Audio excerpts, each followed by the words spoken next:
এখন তো পড়বেন। এলডোরাডোর মানে জানেন? You mean the lost city of gold?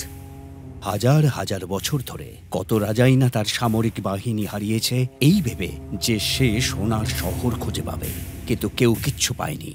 কিন্তু কেউ যদি খুঁজে পেত, সে পৃথিবীর সবচেয়ে শক্তিশালী রাজা হতো, তাই না? পসিবলি। ওই বইটাতে সেরকমই একজনের কথা লেখা আছে। এটা কোনো কল্পনা নয়, এটা সত্যি প্রমাণ করার জন্যে পৃথিবীতে শুধু একটাই প্রমাণ আছে, মাটির নিচে হারিয়ে যাওয়া একটা শক্তিশিলা। শক্তিশিলা? সেটা কোনো নদীর ধারে পড়ে থাকা নুড়ি পাথর নয়। ওই পাথর ভেঙে মানুষ তার ছবি বানিয়েছে। নিশ্চয়ই সে এমন কিছু করেছে। ওই শক্তিশিলা মাটির যত নিচেই হারিয়ে যাক, আমি খুঁড়ে ঠিক বের করব।